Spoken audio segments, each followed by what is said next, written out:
Live Tamil செய்திகள். சரிகமபா நிகழ்ச்சியானது இறுதிக்கட்டத்தை நெருங்கிக் கொண்டிருப்பதாகவும் அதில் யார் வெற்றியாளர் என்று தெரியும் சுற்று ஆரம்பிக்கப்பட்டிருப்பதாகவும் கூறப்படுகின்றது.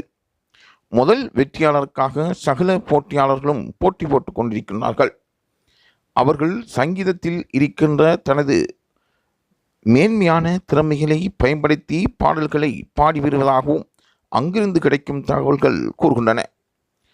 சரிகமபா நிகழ்ச்சியில் ஒவ்வொரு போட்டியாளரும் தான் வெற்றி பெற வேண்டும் என்ற மனநிலையில் இருப்பதாகவும் அவர்கள் வெற்றி பெறுவதற்கு தங்கள் ஆசைகளை வழங்குவதாகவும் ரசிகர்கள் கூறிக்கொள்கின்றார்கள். இந்நிலையில் தற்பொழுது வெற்றிகரமான நிலையை அடைந்திருக்கின்ற சரிகமபா நிகழ்ச்சி கடந்த வாரம் போட்டியாளர் கெமெந்திராவை இறுதிச் சுற்றுக்காக தெரிவு செய்திருந்தது. இதனைத் தொடர்ந்து இந்த வாரம் இரண்டாவது இறுதிச் சுற்று போட்டியாளர் தற்போது இருக்கும் போட்டியாளர் 9 பேரில் யார் என்பதுவே அங்கு கேள்விக்குறியாக இருக்கின்றது. இது தொடர்பான காணொளி வெளியாகி ரசிகருக்கு மத்தியில் பிரபல்யம் பெற்றிருக்கின்றது. ஆனாலும் இதுவரையில் திவினேஷ் தெரிவு செய்யப்படுவார் என்பதற்கான எந்த ஆதாரங்களும் அங்கிருந்து கிடைக்கப்பெறவில்லை. திவினேஷ் வெற்றியாளர்களில் முதல்நிலை அடைய வேண்டும் என்பதுவே பலரின் விருப்பமாகும். மக்களின் கூடுதலான செல்வாக்கை பெற்ற ஒரு போட்டியாளராக திவினேஷ் இருந்து வருகின்றார்.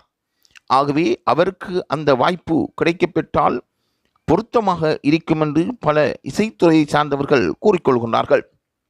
இசை ஆய்வாளர்களின் கருத்துப்படி திவினேஷும் சிறந்த ஒரு போட்டியாளர். அவர் ஏன் இன்னும் தெரிவு செய்யப்படவில்லை என்பதுவே அவர்களின் வியப்பான கேள்வியாகும். திவினேஷுக்கு கிடைக்கிருக்கின்ற வாய்ப்புகள் காலம் இழுத்தடிக்கப்படுவதாகவும் அவர் தொடர்ந்தும் பின்னகத்தப்பட்டு வருவதாகவும் பலர் கவலை தெரிவிக்கின்றார்கள். திவினேஷுக்கு எதிர்காலம் சிறப்பாக அமையவும் அவர் விரைவாக இறுதிச் சுற்றுக்குள் உள்நுழையவும் பிரார்த்தனைகள் மேற்கொள்ளப்படுகின்றன.